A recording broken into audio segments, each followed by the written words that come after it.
ਪਾਸੇ ਤੁਸੀਂ ਕਹਿੰਦੇ ਸਾਨੂੰ ਬੋਲਣ ਦੀ ਆਜ਼ਾਦੀ ਹੈ। ਬੋਲਣ ਦੀ ਆਜ਼ਾਦੀ ਦਾ ਮਤਲਬ ਹੁੰਦਾ ਤੁਸੀਂ ਉਹ ਗੱਲਾਂ ਵੀ ਕਰੋ ਜਿਹੜੀ ਸਰਕਾਰ ਨੂੰ ਪਸੰਦ ਨਹੀਂ ਹੈ। ਉਹ ਪੋਟਾ ਇਸਤੇਮਾਲ ਹੋਇਆ ਸਭ ਤੋਂ ਜ਼ਿਆਦਾ ਗੁਜਰਾਤ ਵਿੱਚ ਮੁਸਲਮਾਨਾਂ ਦੇ ਖਿਲਾਫ। ਪੰਜਾਬ ਦੇ ਵਿੱਚ ਸਿੱਖਾਂ ਨੂੰ ਇਹ ਵਹਿਮ ਸੀ ਕਿ ਸਾਨੂੰ ਹੁਣ ਸ਼ਾਇਦ ਜ਼ਿਆਦਾ ਸਪੈਸ਼ਲ ਸਟੇਟਸ ਮਿਲ ਜਾਏਗਾ, ਜ਼ਿਆਦਾ ਰਾਈਟਸ ਮਿਲ ਜਾਣਗੇ। ਉਹ ਜਦੋਂ ਵੀ ਆਪਣੀ ਫੇਲਿਅਰ ਨੂੰ ਬਚਾਉਣ ਲਈ ਹਮੇਸ਼ਾ ਸਰਕਾਰ ਨੂੰ ਕਹਿੰਦੇ ਆ ਕਿ ਦੇਖੋ ਜੀ ਸਾਡੇ ਕੋਲ ਪਾਵਰ ਹੀ ਘੱਟ ਹੈ, ਇਸ ਕਰਕੇ ਅਸੀਂ ਰੋਕ ਨਹੀਂ ਸਕਦੇ ਕ੍ਰਾਈਮ ਨੂੰ। ਕੁਛ ਉਹਨਾਂ ਦੇ ਜਿਹੜੇ WhatsApp ਤੇ ਥੋੜ੍ਹੇ ਬਹੁਤੇ ਖਾਲਿਸਤਾਨ ਜਿੰਦਾਬਾਦ, ਜ਼ੁਲਮ ਦੇ ਖਿਲਾਫ ਲੜਾਂਗੇ, ਇਹੋ ਜਿਹੇ ਜਿਹੜੇ ਆਮ ਹੀ ਪੋਸਟਰ ਤੁਰੇ ਫਿਰਦੇ ਰਹਿੰਦੇ, ਲੋਕੀ ਕਾਰਾਂ ਵਿੱਚ ਲਗਾਏ ਫਿਰਦੇ ਨੇ। ਲੋਕਾਂ ਨੂੰ ਪਤਾ ਵੀ ਨਹੀਂ ਲੱਗਿਆ, ਕੋਈ ਸੋਚ ਵੀ ਨਹੀਂ ਸਕਦਾ ਸੀ ਕਿ ਇੱਕ ਪਾਸੇ ਤੁਸੀਂ ਵੋਟਾਂ ਨੂੰ ਖਤਮ ਕਰ ਰਹੇ ਹੋ, ਦੂਜਾ ਹੀ ਚੋਰ ਦਰਵਾਜ਼ੇ ਨਾਲ ਤੁਸੀਂ ਇੱਕ ਹੋਰ ਕਾਨੂੰਨ ਦੇ ਵਿੱਚੋਂ ਸਾਰੀਆਂ ਧਾਰਾਵਾਂ ਪਾ ਰਹੇ ਹੋ। ਔਰ ਹੈਰਾਨੀ ਹੋਏਗੀ ਕਿ ਉਹਨਾਂ ਕੋਲ ਪੂਰੇ ਟ੍ਰਾਇਲ ਦੇ ਵਿੱਚ ਇਹਨਾਂ ਕੋਲ ਨਾ ਕੋਈ ਹਥਿਆਰ ਮਿਲਿਆ, ਨਾ ਉਹਨਾਂ ਨੇ ਕੁਛ ਕੀਤਾ, ਨਾ ਉਹਨਾਂ ਨੇ ਕੋਈ ਮਰਡਰ ਕੀਤਾ, ਨਾ ਕਿਸੇ ਨੂੰ ਚੁੰਡੀ ਤੱਕ ਨਹੀਂ ਵੱਢੀ, ਮਗਰ ਕੋਰਟ ਨੇ ਉਹਨਾਂ ਨੂੰ ਉਮਰ ਕੈਦ ਕਰਤੀ। ਤੇ ਉਹਦੇ ਵਿੱਚ ਘੱਟੋ ਘੱਟ ਇਹ ਪ੍ਰੋਵੀਜ਼ਨ ਸੀ ਕਿ ਕੋਈ ਟੈਰਰਿਸਟ ਐਕਟ ਹੋਵੇ, ਕੋਈ ਐਕਟ ਆਫ ਵਾਇਲੈਂਸ ਹੋਵੇ, ਕੋਈ ਐਕਸਪਲੋਜ਼ਨ ਹੋਵੇ, ਕੋਈ ਹੱਤਿਆ ਹੋਵੇ, ਫੇਰ ਹੀ ਕਿਸੇ ਨੂੰ ਫੜਦੇ ਸੀ। ਇਹੀ ਗੱਲ ਇਹੀ ਸਰਕਾਰ ਕਰ ਰਹੀ ਹੈ ਕਸ਼ਮੀਰ ਵਿੱਚ ਹੁਣ, ਜਾਂ ਯੂਪੀ ਦੇ ਵਿੱਚ ਤੁਸੀਂ ਦੇਖ ਸਕਦੇ ਹੋ ਕਿ ਕੋਈ ਵੀ ਮੂਵਮੈਂਟ ਸ਼ੁਰੂ ਹੁੰਦੀ ਹੈ ਉਹਨੂੰ ਉਸੇ ਹੀ ਢੰਗ ਨਾਲ ਖਤਮ ਕੀਤਾ ਜਾਂਦਾ। ਜਿੱਦਾਂ ਕਾਨੂੰਨ ਹੈ ਜਾਂ ਸੰਵਿਧਾਨ ਹੈ, ਜਿੰਨਾ ਕੁ ਚੰਗੇ ਬੰਦੇ ਹੋਣਗੇ ਓਨਾ ਕੀ ਚੰਗਾ ਉਹ ਸੰਵਿਧਾਨ ਚਲਾਉਣਗੇ, ਓਨਾ ਹੀ ਚੰਗੇ ਸਰਕਾਰ ਚਲਾਉਣਗੇ। ਦੇਸ਼ ਵਿੱਚ ਬੱਚੇ ਨੂੰ ਸਮਝ ਆ ਗਿਆ ਕਿ ਸਰਕਾਰ ਕੌਣ ਚਲਾ ਰਿਹਾ। ਲੋਕਾਂ ਦੀ ਸਰਕਾਰ ਨਹੀਂ ਰਹੀ। ਹੁਣ ਕੋਈ ਨਹੀਂ ਕਹਿੰਦਾ ਕਿ ਲੋਕਾਂ ਦੀ ਸਰਕਾਰ ਹੈ, ਸਾਡੀ ਸਰਕਾਰ ਹੈ। ਸਭ ਨੂੰ ਪਤਾ ਹੈ ਇਹ ਸਰਕਾਰ ਵੱਡੇ ਉਦਯੋਗਪਤੀਆਂ ਦੀ ਹੈ, ਵੱਡੇ ਬਿਜ਼ਨਸਮੈਨ ਦੀ ਹੈ, ਅਦਾਨੀ ਔਰ ਅੰਬਾਨੀ ਦੀ ਸਰਕਾਰ ਹੈ।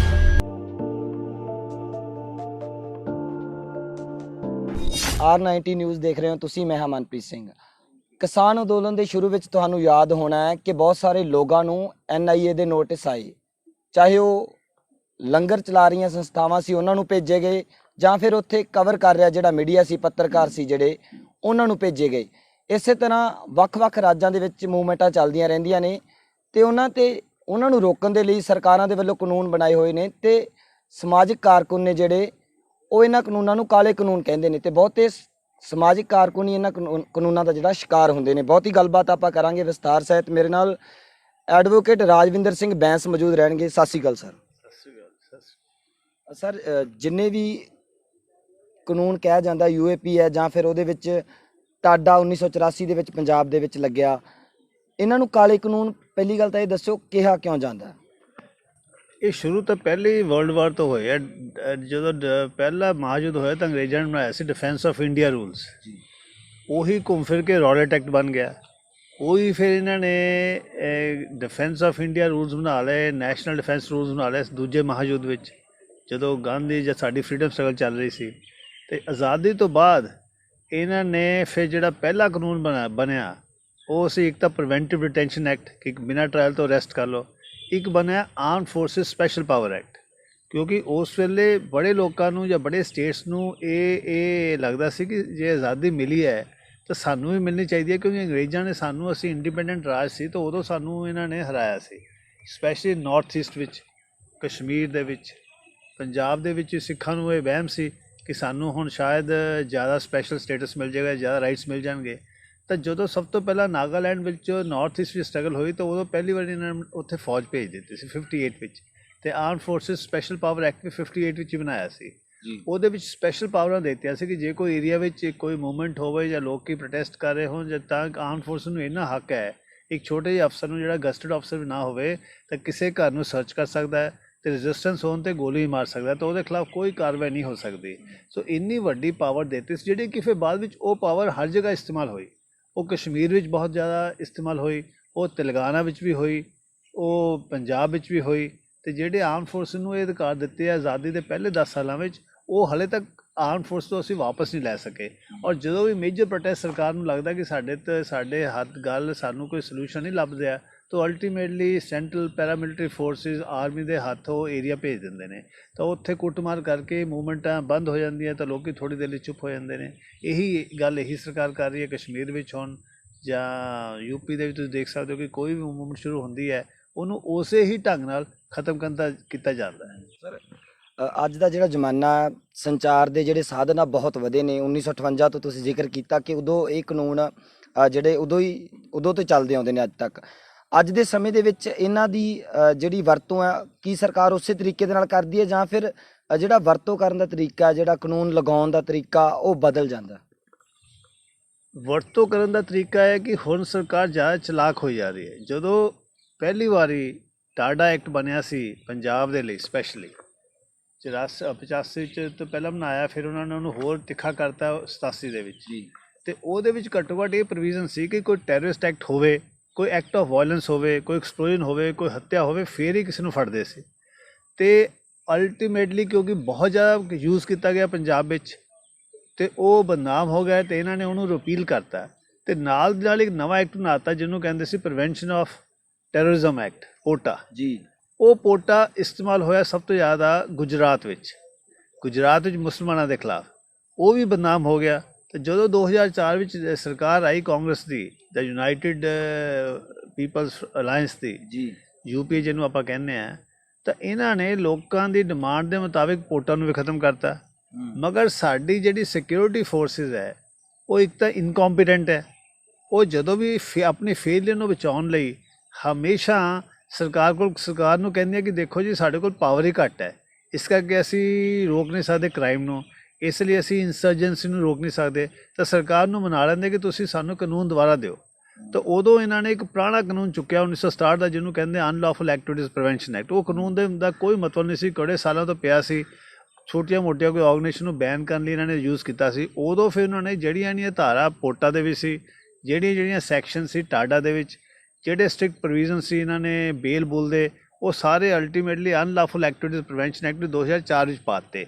ਲੋਕਾਂ ਨੂੰ ਪਤਾ ਵੀ ਨਹੀਂ ਲੱਗਿਆ, ਕੋਈ ਸੋਚ ਵੀ ਨਹੀਂ ਸਕਦਾ ਸੀ ਕਿ ਇੱਕ ਪਾਸੇ ਤੁਸੀਂ ਪੋਟਾ ਨੂੰ ਖਤਮ ਕਰ ਰਹੇ ਹੋ, ਦੂਜਾ ਹੀ ਚੋਰ ਦਰਵਾਜ਼ੇ ਨਾਲ ਤੁਸੀਂ ਇੱਕ ਹੋਰ ਕਾਨੂੰਨ ਦੇ ਵਿੱਚ ਸਾਰੀਆਂ ਧਾਰਾਵਾਂ ਪਾ ਰਹੇ ਹੋ। ਇਹਨਾਂ ਨੇ ਕਈ ਸਾਲ ਉਹਦਾ ਜ਼ਿਆਦਾ ਇਸਤੇਮਾਲ ਵੀ ਨਹੀਂ ਕੀਤਾ।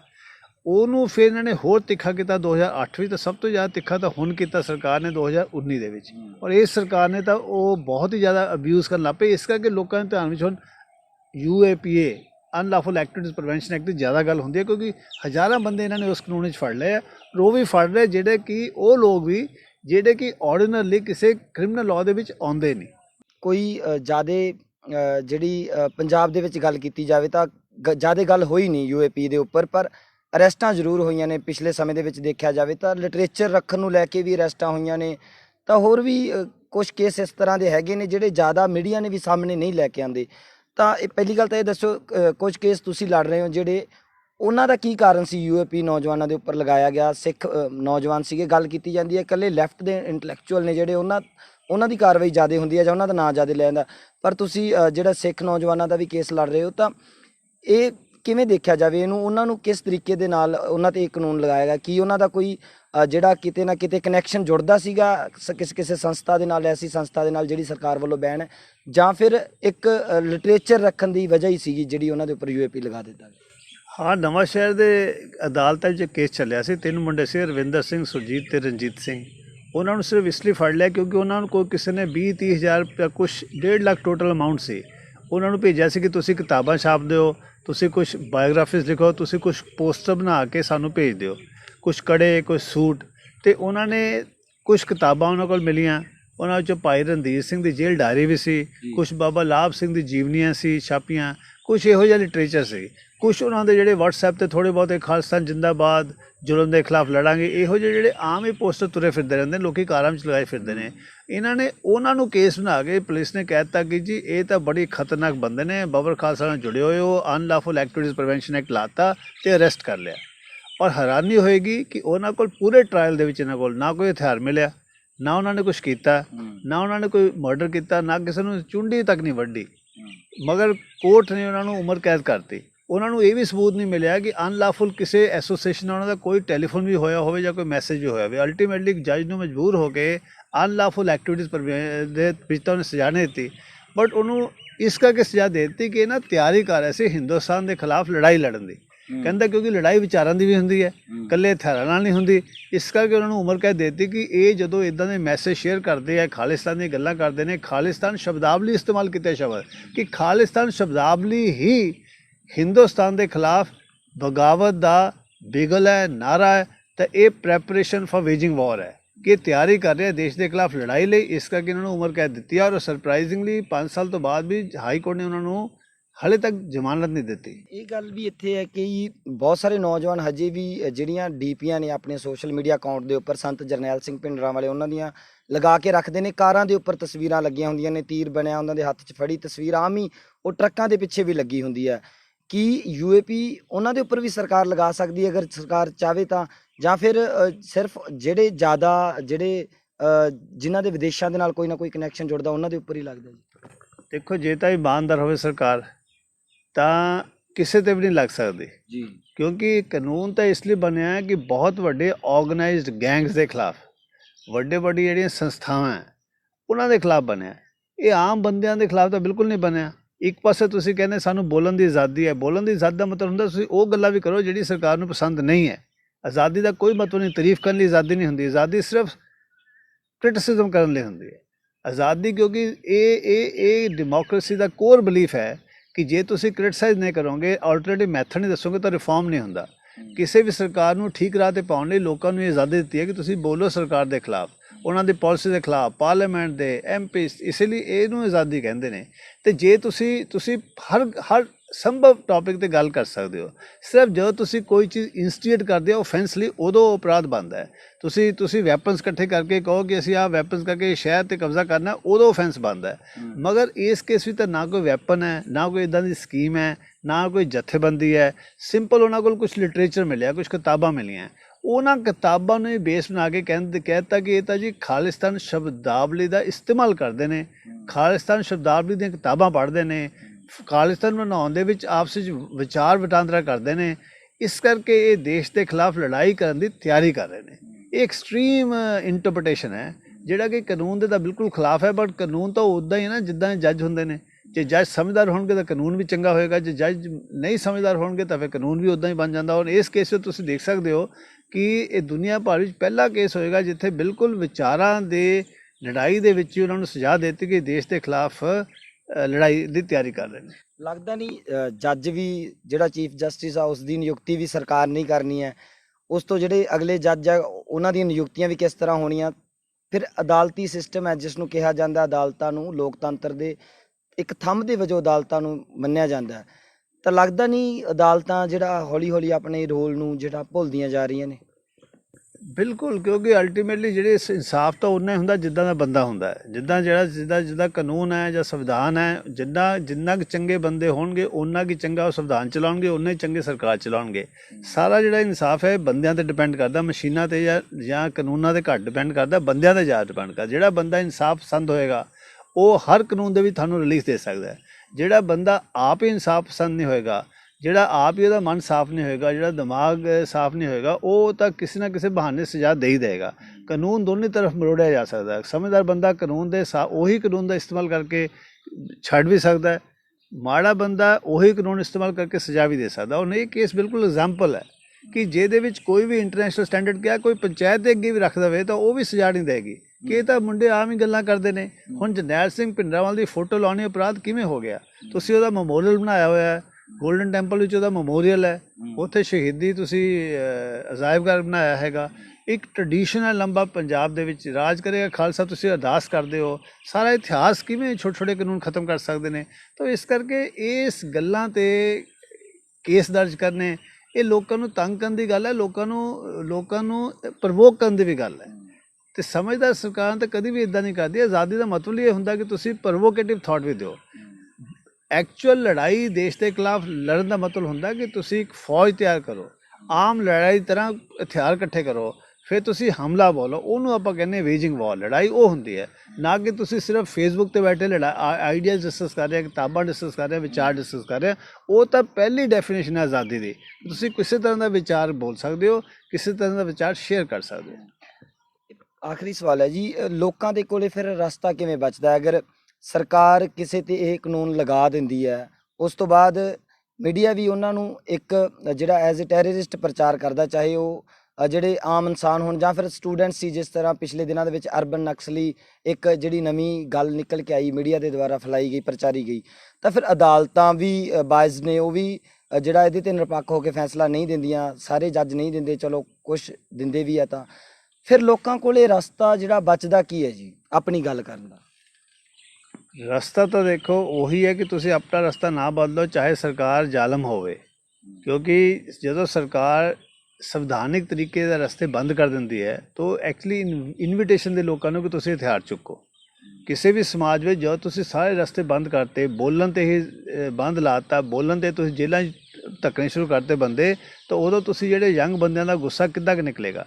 ਡੈਮੋਕ੍ਰੇਸੀ 'ਚ ਬਾਰ-ਬਾਰ ਇਹ ਕਹਿੰਦੇ ਆ ਕਿ ਦੇਖੋ ਪ੍ਰੈਸ਼ਰ ਕੁੱਕਰ ਦੀ ਤਰ੍ਹਾਂ ਲੋਕਾਂ ਨੂੰ ਗੁੱਸਾ ਆਉਂਦਾ, ਤੁਸੀਂ ਗਲਤ ਨੀਤੀਆਂ ਤੁਹਾਡੇ ਉਹਨਾਂ ਨੇ ਅਪੋਜ਼ ਕਰਨਾ, ਸਰਕਾਰਾਂ ਬਦਲਣੀਆਂ। ਇਲੈਕਸ਼ਨ ਸਿਸਟਮ ਦਾ ਮਤਲਬ ਹੀ ਕੀ ਹੈ ਕਿ ਤੁਸੀਂ ਜਦ ਚਾਹੋ ਸਰਕਾਰ ਬਦਲ ਦਿਓ। ਜੇ ਤੁਸੀਂ ਸਰਕਾਰ ਬਦਲਣ ਵਾਲੇ ਬੰਦਿਆਂ ਨੂੰ ਜਾਂ ਉਹਨਾਂ ਦੇ ਵਿਚਾਰਾਂ ਨੂੰ ਕਰਕੇ ਉਹਨਾਂ ਨੂੰ ਜੇਲ੍ਹ ਭੇਜ ਰਹੇ ਹੋ, ਤਾਂ ਫਿਰ ਇਹਦਾ ਮਤਲਬ ਹੈ ਕਿ ਤੁਸੀਂ ਇੱਕ ਵੱਡਾ ਰਸਤਾ ਜਿਹੜਾ ਲੋਕਤੰਤਰ ਦਾ ਬੰਦ ਕਰਤਾ। ਜਦੋਂ ਤੁਸੀਂ ਲੋਕਤੰਤਰ ਦੇ ਵਿੱਚ ਚੇਂਜ ਕਰਨ ਦੇ ਰਸਤੇ ਬੰਦ ਕਰਦੇ ਹੋ, ਫਿਰ ਆਟੋਮੈਟਿਕਲੀ ਸਮਾਜ ਵਿੱਚ ਜਿਹੜੀਆਂ ਹੁੰਦੀਆਂ ਨਾ, ਜਿਹੜੀਆਂ ਅਪਰਾਧਿਕ ਪ੍ਰਵਿਰਤੀਆਂ ਵੱਧਦੀਆਂ, ਫਿਰ ਕ੍ਰਿਮੀਨਲ ਐਕਟੀਵਿਟੀਜ਼ ਵੱਧਦੀਆਂ, ਫਿਰ ਵਾਇਲੈਂਸ ਵੱਧਦੀ ਹੈ। ਉਹ ਵਾਇਲੈਂਸ ਕਿਸੇ ਤਰੀਕੇ ਨਾਲ ਵੀ ਜਾ ਸਕਦੀ ਹੈ, ਉਹ ਕਿਓਸ ਵੀ ਪੈਦਾ ਕਰ ਸਕਦੀ ਹੈ, ਉਹ ਇੱਕ ਜਿਹੜੇ ਮਾਰਕਸਿਸਟ ਤਰੀਕੇ ਨਾਲ ਰੈਵੋਲੂਸ਼ਨਰੀ ਵਾਇਲੈਂਸ ਵੀ ਬਣ ਸਕਦੀ ਹੈ। ਉਹਦੇ ਨਾਲ ਸਮਾਜ ਚੇਂਜ ਵੀ ਹੋ ਸਕਦਾ ਹੈ, ਉਹ ਸਮਾਜ ਢੇਰੀ ਵੀ ਹੋ ਸਕਦਾ। ਇਹ ਬੜਾ ਵੱਡਾ ਰਿਸਕ ਕਰਦਾ। ਡੈਮੋਕ੍ਰੇਸੀ ਦਾ ਮਤਲਬ ਇਹ ਹੁੰਦਾ ਕਿ ਤੁਸੀਂ ਐਡਾ ਵੱਡੇ ਵਾਇਲੈਂਟ ਤਰੀਕੇ ਨਾਲ ਚੇਂਜ ਨਾ ਲਿਆਓ, ਤੁਸੀਂ ਹੌਲੀ ਹੌਲੀ ਸ਼ਾਂਤਮਈ ਤਰੀਕੇ ਨਾਲ ਚੇਂਜ ਲਿਆਓ, ਬਟ ਉਹਦੀ ਪ੍ਰੀ ਕੰਡੀਸ਼ਨ ਹੈ ਕਿ ਸਰਕਾਰ ਸੈਂਸਿਟਿਵ ਹੋਵੇ। ਜੇ ਤੁਸੀਂ ਐਡੀ ਵੱਡੀ ਪ੍ਰੋਟੈਸਟ ਦੇ ਜਿੱਦਾਂ ਕਿਸਾਨਾਂ ਦੀ ਪ੍ਰੋਟੈਸਟ ਹੈ, ਫਿਰ ਵੀ ਤੁਸੀਂ ਬਦਲ ਨਹੀਂ ਰਹੇ, ਤੇ ਇਹਦਾ ਮਤਲਬ ਹੈ ਕਿ ਤੁਸੀਂ ਚਾਹੁੰਦੇ ਕਿ ਸਮਾਜ ਵਿੱਚ ਵਾਇਲੈਂਸ ਹੀ ਹੋਵੇ, ਸਮਾਜ ਵਿੱਚ ਸ਼ਾਂਤੀ ਨਾ ਰਹੇ। ਹਾਲਾਂਕਿ ਮੰਗ ਵੀ ਇਹ ਕੀਤੀ ਜਾ ਰਹੀ ਹੈ ਨੌਜਵਾਨਾਂ ਦੇ ਵੱਲੋਂ, ਕਿਸਾਨ ਜਥੇਬੰਦੀਆਂ ਤੋਂ ਵੀ, ਕਿਉਂਕਿ ਜਥੇਬੰਦੀਆਂ ਅਜੇ ਤੱਕ ਜਿਹੜਾ ਸ਼ਾਂਤੀ ਦੇ ਨਾਲ ਅੰਦੋਲਨ ਲੜ ਰਹੀਆਂ ਨੇ, ਤਾਂ ਨੌਜਵਾਨ ਅਕਸਰ ਸਮੇਂ-ਸਮੇਂ 'ਤੇ ਵਿਵਾਦ ਬਣਿਆ ਰਿਹਾ ਕਿ ਕੋਈ ਵੱਡੀ ਕਾਲ ਦਿਓ, ਵੱਡੀ ਕਾਲ ਚਾਹੇ ਸੰਸਦ ਮਾਰਚ ਦੀ ਹੋਵੇ। ਤਾਂ ਕਿਸਾਨ ਜਥੇਬੰਦੀਆਂ ਥੋੜ੍ਹਾ ਜਿਹੜਾ ਅਜੇ ਤੱਕ ਨਰਮੀ ਦਿਖਾ ਰਹੀਆਂ ਨੇ, ਪਰ ਸਰਕਾਰ ਦਾ ਕਰੈਕਟਰ ਉੱਦਾਂ ਦਾ। ਬਿਲਕੁਲ, ਕਿਉਂਕਿ ਹੁਣ ਬਜ਼ੁਰਗ ਲੀਡਰਸ਼ਿਪ ਹੈ, ਬਜ਼ੁਰਗਾਂ ਨੂੰ ਸਮਝ ਹੈ ਕਿ ਸਰਕਾਰ ਦੇ ਹੱਥ ਵਿੱਚ ਜਾਂ ਸਰਕਾਰ ਦੇ ਟਰੈਪ ਦੇ ਵਿੱਚ ਫਸਣਾ ਨਹੀਂ ਚਾਹੀਦਾ। ਸਰਕਾਰ ਤਾਂ ਚਾਹੁੰਦੀ ਹੈ ਕਿ ਵਾਇਲੈਂਸ ਇੰਟਰੋਡਿਊਸ ਹੋਵੇ, ਤਾਂ ਅਸੀਂ ਫੌਜ ਨੂੰ ਬੁਲਾਈਏ, ਗੋਲੀਆਂ ਚੱਲਣ ਤੇ ਸਾਰਾ ਅੰਦੋਲਨ ਖਤਮ ਹੋ ਜਾਵੇ, ਤਾਂ ਇਹ ਬਦਨਾਮ ਹੋ ਜਾਣ। ਤੁਸੀਂ ਦੇਖਿਆ ਕਿੰਨੀ ਛੋਟੀ ਜਿਹੀ ਗੱਲ ਉਹਨਾਂ ਨੇ ਕਿੱਦਾਂ ਬਾਤ ਦਾ ਪਤੰਗੜ ਬਣਾਇਆ ਸੀ ਲਾਲ ਕਿਲ੍ਹੇ ਦਾ। ਤਾਂ ਇਸ ਕਰਕੇ ਬਜ਼ੁਰਗਾਂ ਨੂੰ ਤਾਂ ਸਮਝ ਆਉਣਾ, ਤਾਂ ਹਰ ਚੀਜ਼ ਦੇਖੀ ਹੋਈ ਹੈ। ਉਹ ਸਮਝਦੇ ਆ ਕਿ ਸਰਕਾਰ ਦੀ ਚਲਾਕੀ ਦੇ ਵਿੱਚ ਅਸੀਂ ਨਹੀਂ ਪੈਣਾ, ਮਗਰ ਜਵਾਨ ਹਮੇਸ਼ਾ ਜਵਾਨ ਹੀ ਹੁੰਦੇ ਹੈ। ਜੋਸ਼ ਵਿੱਚ ਹਮੇਸ਼ਾ ਤੁਸੀਂ ਚਾਹੁੰਦੇ ਕਿ ਗੱਲ ਫੈਸਲਾ ਜਲਦੀ ਹੋਵੇ। ਅਲਟੀਮੇਟਲੀ ਸਬਰ ਦਾ, ਜਬਰ ਦਾ ਜਿਹੜਾ ਹੈ ਨਾ, ਜਿਹੜਾ ਸਭ ਤੋਂ ਚੰਗਾ ਮੁਕਾਬਲਾ ਸਬਰ ਨਾਲ ਹੀ ਹੁੰਦਾ ਹੈ। ਤੇ ਜੇ ਤੁਸੀਂ ਸਬਰ ਖੋ ਜਾਓਗੇ ਤਾਂ ਪੀਸਫੁਲ ਪ੍ਰੋਟੈਸਟ ਵਿੱਚ ਤੁਹਾਡੀ ਹਾਰ ਹੋ ਜਾਂਦੀ ਹੈ। ਮੈਂ ਸਭ ਕਿਹਾ ਜਾਂਦਾ ਹੈ ਸਬਰ ਦਾ ਫਲ ਮਿੱਠਾ ਹੁੰਦਾ, ਜਾਂ ਕਿਹਾ ਜਾਂਦਾ ਬਜ਼ੁਰਗਾਂ ਦੇ ਵੱਲੋਂ, ਇਹ ਮੁਹਾਵਰੇ ਜਿਹੜੇ ਇਤਿਹਾਸ ਦੇ ਵਿੱਚ ਪਏ ਨੇ। ਲੱਗਦਾ ਕਿਸਾਨ ਅੰਦੋਲਨ ਕੁਝ ਵੱਡਾ ਜਿਹੜਾ ਸੁਸਾਇਟੀ ਨੂੰ ਦੇ ਕੇ ਜਾਊਗਾ, ਜਾਂ ਕਿਸਾਨਾਂ ਦੀ ਜਿਹੜੀ। ਬਿਲਕੁਲ, ਕਿਸਾਨ ਅੰਦੋਲਨ ਨੇ ਤੇ ਪਹਿਲੀ ਗੱਲ ਤਾਂ ਇਸ ਸਰਕਾਰ ਨੂੰ ਜਿਹੜੀ ਹੁੰਦੀ ਨੈਤਿਕ ਤਾਂ ਹਰਾ ਹੀ ਦਿੱਤਾ। ਨੈਤਿਕ ਡਿਫੀਟ ਤਾਂ ਹੋ ਹੀ ਗਈ, ਮੋਰਲ ਡਿਫੀਟ ਤਾਂ ਸਰਕਾਰ ਦੀ ਹੋ ਹੀ ਗਈ। ਇਸ ਦੇਸ਼ ਵਿੱਚ ਬੱਚੇ ਨੂੰ ਸਮਝ ਆ ਗਿਆ ਕਿ ਸਰਕਾਰ ਕੌਣ ਚਲਾ ਰਿਹਾ। ਲੋਕਾਂ ਦੀ ਸਰਕਾਰ ਨਹੀਂ ਰਹੀ। ਹੁਣ ਕੋਈ ਨਹੀਂ ਕਹਿੰਦਾ ਕਿ ਲੋਕਾਂ ਦੀ ਸਰਕਾਰ ਹੈ, ਸਾਡੀ ਸਰਕਾਰ ਹੈ। ਸਭ ਨੂੰ ਪਤਾ ਹੈ ਇਹ ਸਰਕਾਰ ਵੱਡੇ ਵੱਡੇ ਉਦਯੋਗਪਤੀਆਂ ਦੀ ਹੈ, ਵੱਡੇ ਵੱਡੇ ਬਿਜ਼ਨਸਮੈਨ ਦੀ ਹੈ, ਅਦਾਨੀ ਔਰ ਅੰਬਾਨੀ ਦੀ ਸਰਕਾਰ ਹੈ। ਇਹ ਕਿੰਨੀ ਵੱਡੀ ਪ੍ਰਾਪਤੀ ਹੈ। 70 ਸਾਲ ਵਿੱਚ ਅਸੀਂ ਨਹੀਂ ਸਮਝਾ ਸਕੇ ਕਿ ਕਿੱਦਾਂ ਪੂੰਜੀਵਾਦ ਜਾਂ ਪੂੰਜੀਪਤੀ ਸਰਕਾਰ ਇਲੈਕਟ ਕਰਵਾਉਂਦੇ ਨੇ, ਉਹਨਾਂ ਨੂੰ ਕੰਟਰੋਲ ਕਰਦੇ ਨੇ, ਉਹਨਾਂ ਤੋਂ ਆਪਣੀਆਂ ਪਾਲਿਸੀਆਂ ਲਵਾਉਂਦੇ ਨੇ।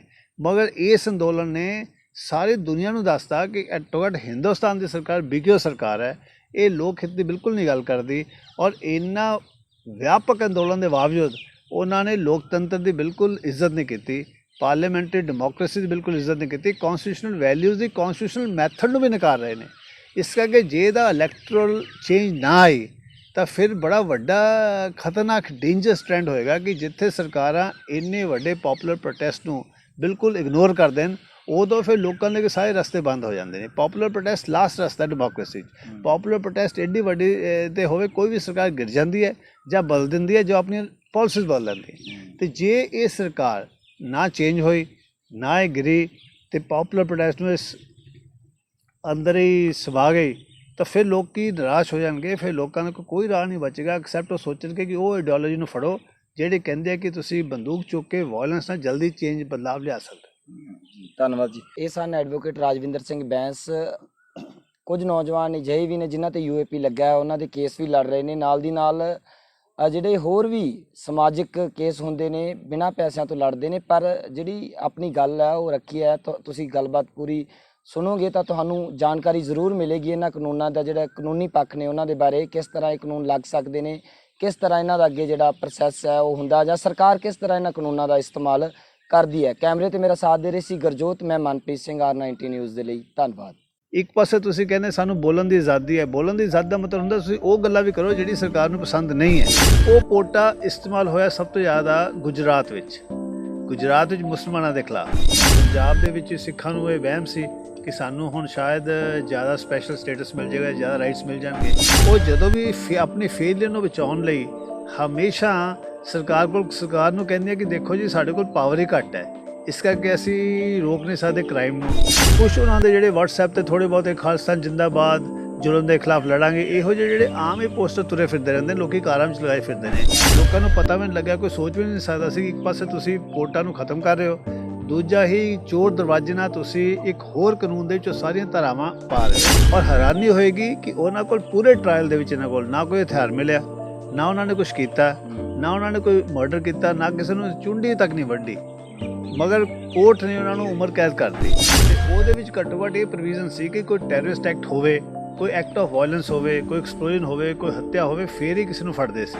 ਇਹੀ ਗੱਲ ਇਹੀ ਸਰਕਾਰ ਕਰ ਰਹੀ ਹੈ ਕਸ਼ਮੀਰ ਵਿੱਚ ਹੁਣ, ਜਾਂ ਯੂਪੀ ਦੇ ਵਿੱਚ ਤੁਸੀਂ ਦੇਖ ਸਕਦੇ ਹੋ ਕਿ ਕੋਈ ਵੀ ਮੁਹਿੰਮ ਸ਼ੁਰੂ ਹੁੰਦੀ ਹੈ ਉਹਨੂੰ ਉਸੇ ਹੀ ਢੰਗ ਨਾਲ ਖਤਮ ਕੀਤਾ ਜਾਂਦਾ। ਜਿੱਦਾਂ ਕਾਨੂੰਨ ਹੈ ਜਾਂ ਸੰਵਿਧਾਨ ਹੈ, ਜਿੰਨਾ ਕੁ ਚੰਗੇ ਬੰਦੇ ਹੋਣਗੇ ਓਨਾ ਕੀ ਚੰਗਾ ਉਹ ਸੰਵਿਧਾਨ ਚਲਾਉਣਗੇ, ਓਨਾ ਹੀ ਚੰਗੇ ਸਰਕਾਰ ਚਲਾਉਣਗੇ। ਦੇਸ਼ ਵਿੱਚ ਬੱਚੇ ਨੂੰ ਸਮਝ ਆ ਗਿਆ ਕਿ ਸਰਕਾਰ ਕੌਣ ਚਲਾ ਰਿਹਾ।